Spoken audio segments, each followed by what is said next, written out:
Cyclone ताउते के बाद monsoon का इंतज़ार शुरू हुआ है और इस बीच एक नई खबर ये है जिसका आप सभी को भी इंतज़ार है, जिसके बारे में बात करने का। वो है बंगाल की खाड़ी में संभावना एक नए साइक्लोनिक स्टॉर्म के उठने की।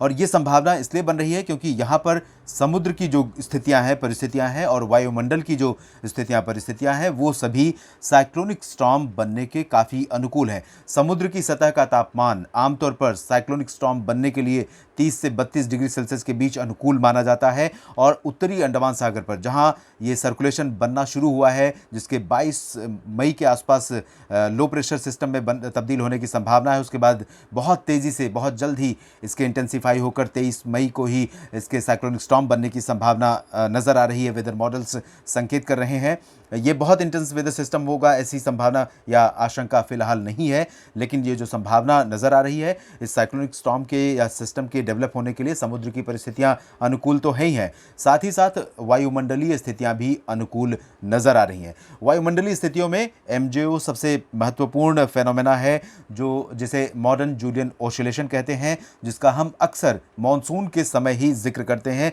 क्योंकि मानसून पर एल नीनो आईओडी के बाद ये भी एक ऐसा पैरामीटर है, एक ऐसा फेनोमेना है जो बहुत व्यापक प्रभाव कभी कभी डालता है। सबसे पहले हम बात करते हैं एमजेओ है क्या।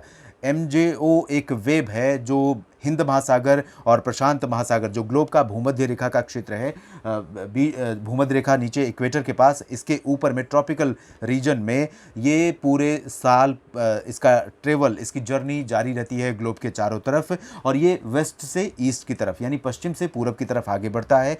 कुछ समय पहले ये वेस्ट में था और अब ये धीरे धीरे ईस्ट में पहुंच रहा है। इसके जो आगे बढ़ने की स्पीड है, क्योंकि ये वायुमंडल में होता है, तो इसके जो आगे बढ़ने की स्पीड है वो लगभग 14 किलोमीटर प्रति घंटे की रफ्तार भी हो सकती है और मैक्सिमम स्पीड इसकी 29 किलोमीटर प्रति घंटे हो सकती है।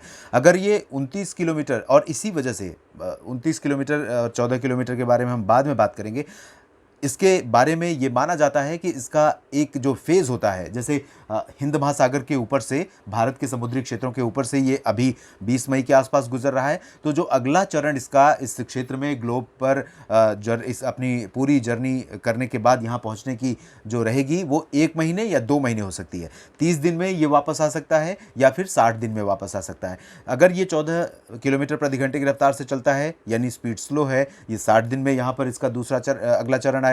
अगर ये 29 किलोमीटर प्रति घंटे की रफ्तार से आगे बढ़ता है, अपना जो ट्रेवल है ये पूरे ग्लोब का, ये जल्दी पूरा कर लेगा और फिर से 1 महीने के बाद यानी 20 जून के आसपास यहाँ पर दस्तक देगा। एमजेओ को, मॉडर्न जूलियन ऑसिलेशन को, आमतौर पर बादलों को विकसित करने में पॉजिटिव इम्पैक्ट के रूप में देखा जाता है और इसके चलते किसी भी जगह पर अगर मौसम बारिश के लिए अनुकूल बन रहा है तो वो और ज़्यादा अनुकूल बन जाता है। इसीलिए मानसून सीजन में जब ये अरब सागर या बंगाल की खाड़ी की तरफ होता है तो इन्हांस करता है रेनफॉल एक्टिविटी को, तो बारिश की गतिविधियाँ ये बढ़ा देता है। बारिश की जो मानसून की सक्रियता है वो ज़्यादा तेज़ हो जाती है। और इस समय ये हिंद महासागर क्षेत्र पर है, धीरे धीरे पूर्वी दिशा में 14 किलोमीटर प्रति घंटे की रफ्तार से, 14 से 29 किलोमीटर प्रति घंटे की रफ्तार से पूर्वी दिशा में आगे बढ़ रहा है। ये वायुमंडल के ऊपर है, इम्पैक्ट इसका रहेगा वायुमंडलीय इम्पैक्ट यानी कि पॉजिटिव है। समुद्र की सतह का तापमान भी 30 से 31 डिग्री सेल्सियस के आसपास है, तो दोनों जो परिस्थितियां हैं वो अनुकूल हैं। और साथ ही साथ एक महत्वपूर्ण बदलाव जो इस समय सीजनल चेंज है, वेदर में सीजनल चेंज है हवाओं में, वो है मानसून का शुरू होने का समय। दक्षिण पश्चिम मानसून की हवाएं धीरे धीरे दक्षिणी अंडमान सागर पर आगे बढ़ने लगी हैं। उम्मीद है कि अगले 24 से 48 घंटों में दक्षिणी अंडमान सागर पर मानसून का आगमन हो सकता है, मानसून की हवाएं आगे बढ़नी शुरू हो सकती हैं।